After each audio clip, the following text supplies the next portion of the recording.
Today we have a great story of revenge that takes place 18 years after getting pelted by some yogurt. We'll get into that in a bit, but first, I'm a 30-year-old tattletale. So my husband and I kept hearing a bang in the evening at random hours between about 6 to 10 p.m. It would wake us up sometimes or get our dogs going crazy. We had no idea what it was. I even called it a plumber since we had some plumbing issues in the past and didn't know what else it could be. Finally, the Ring camera caught something. A young boy, probably between 8 to 11, was running up and kicking our house. Like, hard. The bang was so loud I thought it was our trash cans knocking into the house. Or a bad plumbing issue, but a goddamn kid deciding to do karate kicks and outrun my Ring camera was not what I expected. Okay, so I decided to do a few things. Put up a motion light, which I almost fell off a ladder doing and broke another light in the process. Between this and the plumber coming out, I'm in about $200 because of this freaker. Second, I wrote a note and taped it to the glass. He seemed tall enough to read. The note said,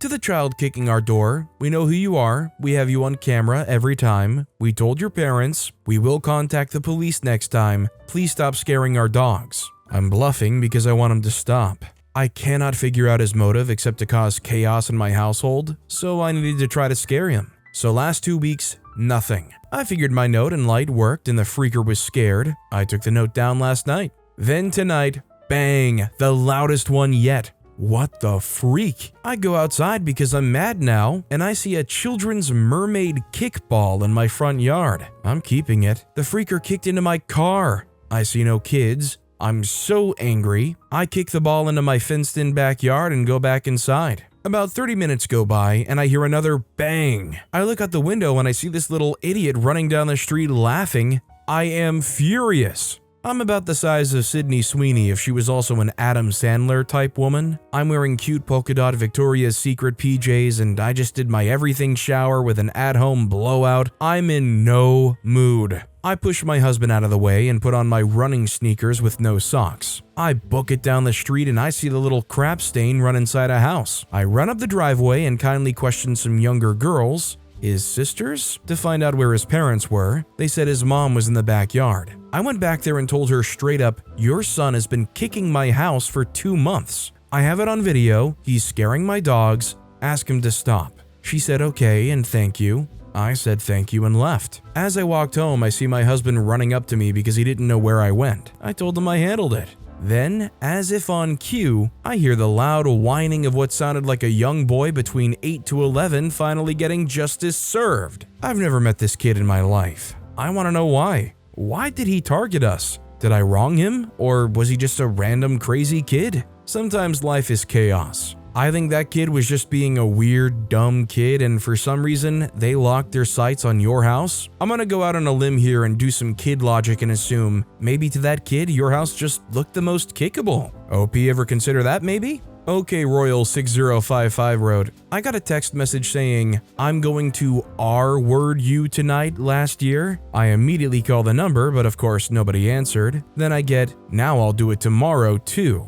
I'm a 44-year-old guy who's taught self-defense for years, so I'm not exactly worried. However, I know that would scare the crap out of my mother or a kid my daughter's age, 14. I called the police and texted the number that unless they want to go to jail, then they needed to call me immediately before the cops arrived. It turned out it was a couple of 12-year-old punks. I put the fear of God in them and was about to hang up when a police officer knocked. She was in no mood for bullcrap and practically screamed at them to put a parent on the phone. When she told the mother what he and his buddy were doing, Mom goes ape crap. Seconds later, we hear a crash and the kid screaming, "Not my Xbox!" Mom asks the officer, who was turning purple trying not to laugh, if they were done and apologized to me. She promised it would never happen again, then asked if we wanted to hear something hilarious before we hung up. I said sure. I hear her demand her brat go in the bathroom with her. I hear screaming and then a flush and nothing else. Not exaggerating when I say the officer and I were crying and laughing for 10 minutes straight.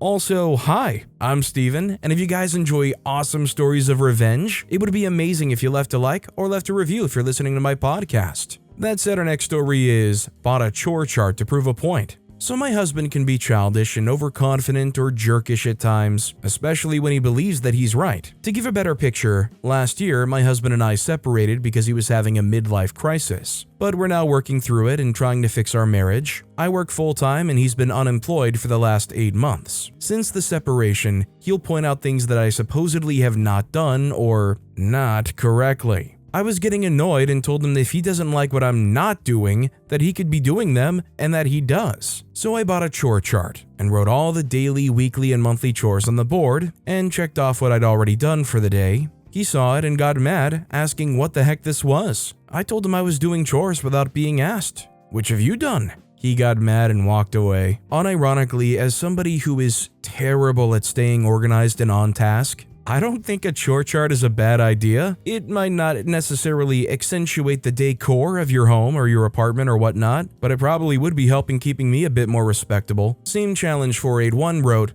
a chore chart was a suggestion my partner's marriage counselor had with their prior marriage. I shouldn't have to babysit my partner like a child was my partner's response to that. They tried. Didn't work. Illustrious N2055 added, it rarely is a matter of them not recognizing that they're not pulling their own weight. Usually the slacker is just deflecting or projecting, then the chart reveals the truth, so they don't like it. Our next story is Pettiest Revenge on Embarrassing Parent. We've all experienced the embarrassing parent. Many have had one, some have experienced it firsthand. The public display of affection was the worst for me. My mom used to take great pride in telling me she loved me in front of my friends. She would tell them stories that were funny, but as a teen, made you want the earth to open up and swallow you whole. Fast forward to me being 38, I get along well with my mom. She's unironically my best friend. Every conversation ends with mutual, I love you. I'm working in a supermarket, moving stuff around in a section. Mom has been away for a week and she happens to stop in at the place I'm working. She spots my car, decides she wants to come say hello, and comes and finds me. I'm up on a step, face first in the shelves. She approaches and gives a quiet, excuse me, I'm always getting asked for help. So I put on my customer service face, step down and turn around. I give her a hug and a kiss and we have a short chat and I go back to work. When she reaches the end of the aisle, I'm on the step, head above the shelves. I yell out, hey! Mom stops and turns. I love you, sing-song so loud. People 2 aisles over heard it. Mom went red in the face, looks at the ground and mutters, just loudly enough for me to hear, I love you too. I still laugh at it. If you have a good relationship with your parents, this is part of the joy of finally reaching adulthood, right? They get to embarrass you all the time when you're a kid. You get to find ways to embarrass them, well, when you're a kid, but also as an adult too. Judah Squatter 2 wrote, LOL, I just laughed so hard that my cat is giving me dirty looks. This has to be the cutest petty revenge I've ever heard of. The fact your mom probably felt both loved and annoyed is just perfect. Give her an awkwardly long hug for me. Our next story is, take the cookies and stash them in your bedroom, not on my watch. When I was around 12 at the family cottage, entire packages of cookies would go missing. I found out that my greedy sister was hoarding them in her bedroom because she always had a cookie in her mouth. Having food in the bedrooms was always a no-no because of mice, but she stashed them in a drawer and there were never any for the rest of us. So I snuck into her room and tore open the bottom of the bag, took a couple of bathroom tissues, mixed them in with shards of packaging from the bag, crumbled up a couple of cookies, and made what looked like a mouse nest. Less than an hour later, she is shrieking in her bedroom. The whole family goes to her room. There's a mouse nest in my dresser drawer. I point at the opposite corner where no one is looking. Mouse, I yell. It just scurried into the closet. I grab a broom to kill the non-existent mouse, but it was too sneaky and got away. My sister is terrified of mice and insists that she can't clean up the mess. Nuh-uh, don't look at me, I'm not cleaning it up, I say. I'll pay you, my sister says. $5 or you can do it yourself, I state, holding back laughter. She agrees. I tell everyone to clear out, have a couple of cookies finishing the bag, remove the drawer, and run out the door, emptying it into the forest. Oh god, it had babies, I yell, playing it up as best as I can. I put the now empty drawer on the lawn and spray it out as best as I can. Mice leave a scent, and once a nest has been established, they will be drawn to that scent and try to nest in the same spot. Or maybe they aren't, but that's what she believed. It also explains why she had 3 more mice nests in that drawer that summer. I can definitely tell how much OP enjoyed this one, and even when you reflect on it, I don't think OP should feel too bad about it because honestly, OP doing that, going in there and clearing those mice nests, OP's practically her hero. Ranos131 wrote, "You missed the part about her getting in trouble for having food in her room, and how did your parents not figure out what kept happening to the cookies? Did the cookies just disappear and they shrugged and said, 'Oh well'?" OP responded saying she'd been caught with food in her room before, but she was a bit of a princess and got away with everything. Everyone wondered where the cookies went but just assumed they all got eaten right away. Our next story is getting even with a deodorant thief. Back when I was around 15, our cousin came to live with us. He was a real piece of work and we had the misfortune of our mom being too kind and taking him in. I noticed that my cologne and deodorant were being used and asked him if he was using it. He denied it. We were the only males other than my stepdad, and I knew he wasn't using it because we had separate bathrooms, and my cousin, sister, and I shared one. Had he admitted it, it wouldn't have been as big of a deal, but the blatant lying infuriated me, so I decided to take action. My deodorant was Speed Stick, which is moderately translucent. Icy Hot looks very similar, so I backed down the deodorant and filled the recess with Icy Hot. Lo and behold, the next morning, my cousin comes into the kitchen crying because his armpits were burning. I began laughing hysterically and said, "That's what you get for using my crap." He tried getting me in trouble, but my mom said the same thing. He never used my stuff again. A few years later, this same cousin found the keys to my car and stole it. He was caught because when he backed up at a gas station, he hit one of the posts that protect the pumps and got stuck. He got sent to juvenile detention for that. My car was taken another time too, and we suspect it was him, as both times keys were used, but that time it was just abandoned. Had I gotten my hands on him, the revenge would have been a little more nuclear. I don't blame OP doing what they did, but obviously it would have been nicer in a perfect world to hear OP advocate for them to get a few more extra supplies for them and kind of help them get taken care of. I guess considering all that happened, maybe they were destined to go down that road, I don't know. Namle Du Fromage wrote, "One of the worst things teens of neglect deal with is hygiene. Our local DV shelter takes donations for soap, tampons, and all sorts of sprays and other products for teenagers misplaced by domestic violence. Some high schools now have programs where homeless kids, ones secretly living in cars with a parent, can shower after or before school. Was your cousin possibly ashamed to ask your parents for help getting hygiene products? If so, I can see why he may have taken from you. If your parents bought him his own, this still is weird. Wouldn't they have bought you the same as he was given?" Our next story is, won't put away your groceries? Enjoy a fake mice infestation. I, 30-year-old male, lived in a shared house with 3 rooms, and out of everyone, I'm the one living there longer. One of my flatmates, 32-year-old female, spends 24/7 at her boyfriend's, and only comes to the house once in a while to get clothes and do laundry. The other one, 50-year-old male, is the new guy at the house, and he's been bothering me by breaking a few house rules. Out of respect for everyone, there is some rules like always clean up after yourself, don't leave personal stuff around the house in common areas, don't make noise after 10 p.m., pretty standard stuff. The new guy decided he's special and used up all the kitchen counter space by leaving his groceries out, or by leaving cooked food in plates and containers without lids on the counter, or leaving pots full of food on the stove. And when someone else wants to cook or use the space, you need to move his stuff or ask him to do it, which he does with a sour face. One day at work, one of my coworkers was disgusted by what she thought is mice droppings, but in reality was black rice that someone spilled after eating poke. In that moment, a light bulb appeared over my head, and the first thing I did was go to the grocery store and buy a pack of black rice. I went home, spread a few near his groceries and pots without lids, and left his mind to do the rest. He's now telling everyone there's a mice infestation at the house and never left food on the counter again. He's also set a few mouse traps in his part of the cupboard. Me and the other roommate are very pleased with the outcome, and it's very funny to see him look at the empty traps every day. Especially if OP clued in the other roommates, this is great, because honestly, I don't think there's a more motivating thing to make somebody stay absolutely as clean as possible than being fearful of some kind of infestation. I can only imagine when you hear news like that, you want to keep all your groceries inside a safety deposit box inside a safe. Toots NYC wrote, "Chocolate sprinkles can work for this. My dad once did a prank by putting them in a desk drawer and then eating them when they were discovered by the person he was pranking." Alan Cake wrote,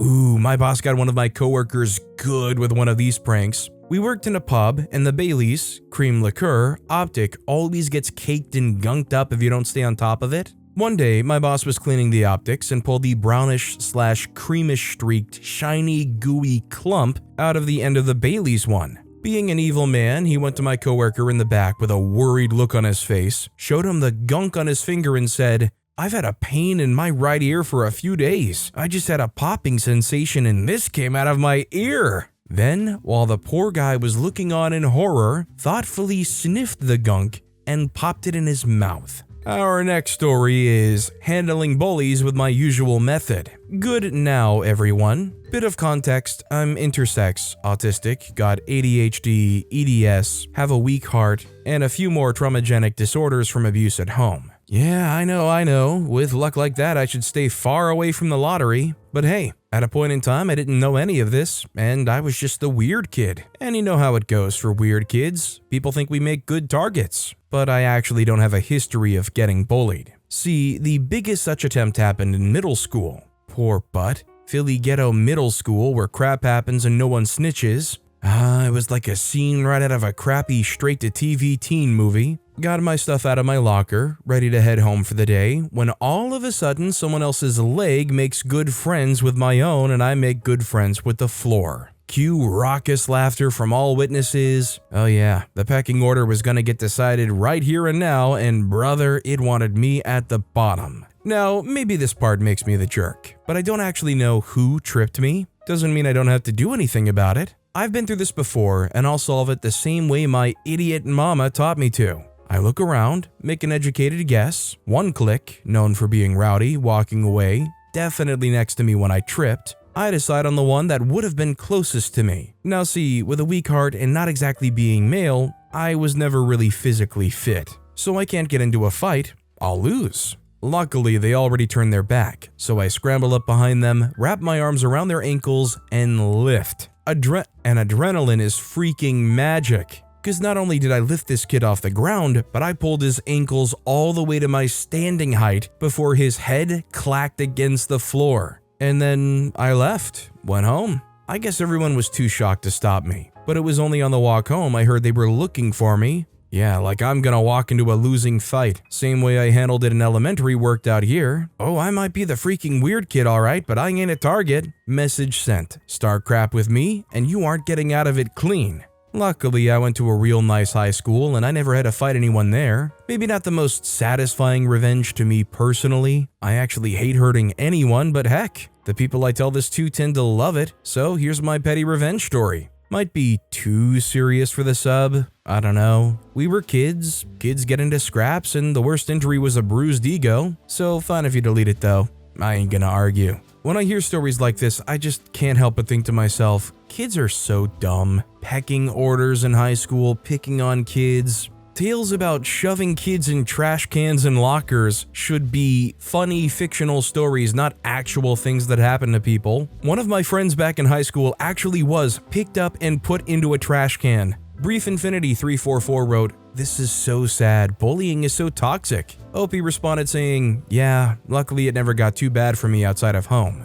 Our next story is, 18 years after being pelted by yogurt, I returned the favor. The day before graduation, my junior year, I was in the cafeteria waiting for the bell to ring for the end of lunch. It was common for students to start lining up at the doors waiting for the bell. I usually didn't and would just wait in my seat with my friends. The bell rang and I was about to stand up when I was clobbered on the side of my head with an open Trix yogurt. Everyone was leaving and there was no indication as to who threw it. My friends helped me clean it off as much as possible and I stopped at the bathroom to try to wash it out. I got most of it out, but I had to hurry out to the football field for band practice. The band was practicing for the graduation ceremony the next day, so at noon on the wide open football field, the rest of the yogurt baked into my hair, and I was scratching dried yogurt out of my hair until I could shower. 15 years later, I'm sitting at the table with my cousins at my aunt's house. My younger cousin was talking about all the immature things he used to do in high school, including opening the Trix yogurts and tossing them over his shoulder. I said, "That was you?" I then proceeded to tell the story of my ordeal while he busts a gut laughing at my misfortune. So 15 years after it happened, I found my yogurt pelter. and it was my annoying younger cousin. For the past 3 years at every get-together, he calls me over to tell the new person the yogurt story. So I've been planning for the past year to get my revenge by taking a yogurt and smashing it on his head. Tonight, at the seafood boil my family threw, I got my revenge. While he was sitting at the table cracking open crab legs, I took the yogurt, came up behind him, and enjoyed smashing it all over his head. Then I leaned down and told him, "We're even now." Now, I don't know why my mind went here, but I started thinking, if I had to take a yogurt to the head that would then dry on my head as I sat in the football field during band practice, what would have been the best option? Probably some super healthy low sugar one, right? I mean, Trix with all the sugar and coloring and whatnot, probably not great. Danimals was goated at that time, but I don't know if I would want that in my hair. I think I'd probably want the yogurt my great-grandma would choose. Goat Jazzlike wrote, "Not too bad, but punishment should fit the crime. 18 years of offenses are not balanced by one yogurt on the head. Get him drunk and shave his beard on one side and his eyebrow on the other side of his face." Our next story is, "Neighbor drove out my driveway." This was years ago, actually decades ago. I was 25 years old when I was able to buy my first house. It meant a lot to me. I was just a laborer and it took everything I had to pay rent, eat cheap, and save for the down payment. I didn't come from money, nor was I afforded any type of generational wealth. I had to get a conventional loan which had a higher interest rate. Plus, the house had to meet certain requirements in order for the home to qualify for the loan. This means an inspector had to check the property and make an assessment. I met the inspector at the house. I was renting a home just one street over. The inspector showed me the list of things the homeowner had to fix. Two of the biggest were all electrical outlets needed to have dielectric grease on the connectors. House had aluminum wire, not copper. Long story longer, that helps prevent electrical fires. The other big thing was the soil around the house had to slope away from the foundation. I knew the sellers were not going to fix any of that stuff, and someone else could afford to buy via cash or a different loan mechanism. I asked the homeowner if I could fix those items myself. They had no issues. I spent the next 3 days working non-stop doing exactly what was needed to be done. On a Monday, the inspector came out and said the ground sloping away wasn't good enough. I was there with him and told him I did the best I could and I was the person buying the home and I would do exactly what he wanted, but I first needed to secure the purchase. He looked at everything on the list and the dirt was the only item that was of issue. He must have took pity on me because I got the loan and started to move in. The first issue I had was a neighbor across the street and 2 homes over kept parking in my driveway. Every time I came with a truck, he had his car parked in my driveway. I didn't even know who owned the car. I started to knock on doors. One neighbor pointed me to the guy's house. He would not come to the door. I, just as polite as possible, yelling through the door that I need him to move his car because I'm moving in.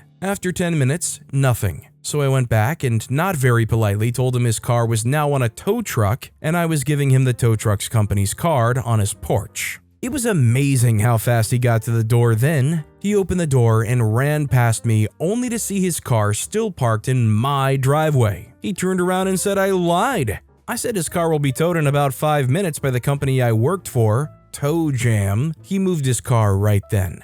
I didn't work for a tow company, but it didn't matter. I believe it was a deterrent for him to believe it. Was it petty? I believe so. The next petty thing that took place was between myself and my next door neighbor. Our driveways were next to each other with a strip of yard that separates the drives as well as the properties. He had a young teenage son that was always working on his piece of crap in their driveway. One day, the kid drives off of his driveway and through my yard and out my driveway. I was a little ticked off. A little later, he returns home and again drives to my driveway across my yard onto his driveway. I walk up to their front door, knock, and when the door opens, I'm greeted with the teenager saying, "What?" I ask to speak with his dad or mom. He shuts the door and I don't hear anything. I walk back over to my home, get a lawn chair, and sit on their porch. Every 10 minutes, I knock on the door. Finally, the kid says they aren't home. I said I'll wait. Another 5 minutes go by and the dad finally steps out. He is just as a creep as his kid. I tell him what took place and said I don't want it to happen again, and actions have consequences.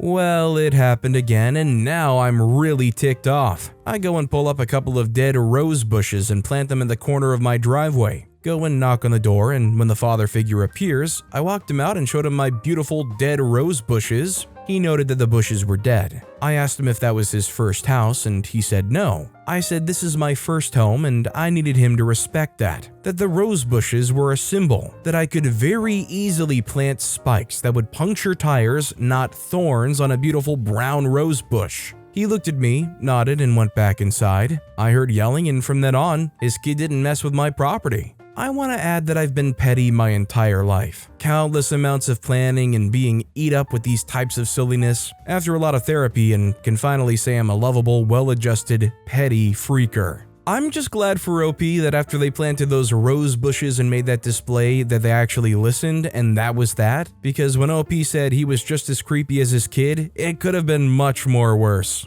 Essex wrote, "Years ago, Joe was my grandparents' next door neighbor. Great neighbor and an excellent gardener. In retirement, he volunteered at a local nursery just to keep busy. The front yards were beautiful as they were continuous, and he simply mowed my grandparents' small front yard too. These front yards happened to be on a curve in the road, with a soft, rounded curb from the roadway. After a few teen neighbors missed the curve, Joe placed a few concrete pier blocks, painted a nice way to go with the paint theme of his house, along the edge of the lawns at about 10-foot intervals. One morning, there were a few new tracks on the lawn, and one of the pier blocks was missing.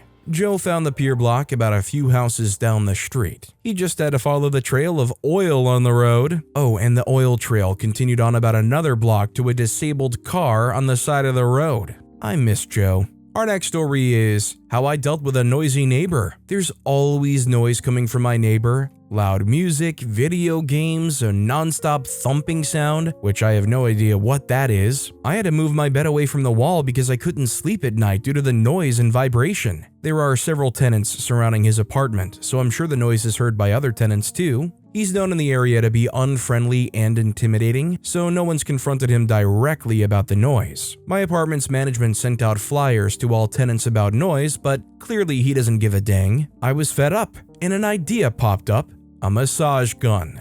Every time there's a noise, I set the vibration level to the max and use the massage gun on the wall. I massage the wall for a good 20 to 30 minutes at random intervals so that he gets a taste of his own medicine. I was scared at first, but surprisingly there's been less noise coming from him. I can still hear his video games and music, but it is noticeably quieter than before. You know, funny enough, this story makes me think about how earlier I was searching around on YouTube for stock audio sounds. Specifically, I was looking for the sound it makes when you slide a chair across the floor, and I came across a 5.5-hour long YouTube video that is nothing but random chairs squeaking and scraping across the ground sounds. Somebody clearly had a situation just like OP's and fired up a 5.5-hour video to play at full blast on their speakers to deal with it. Jameson129 wrote, "My horribly annoying neighbor hit my car twice when he came home from the bar drunk. I went to confront him and he blamed me. So a few days later, I took poison ivy and rubbed it on his car door handle and front door handle. I hope it got him good.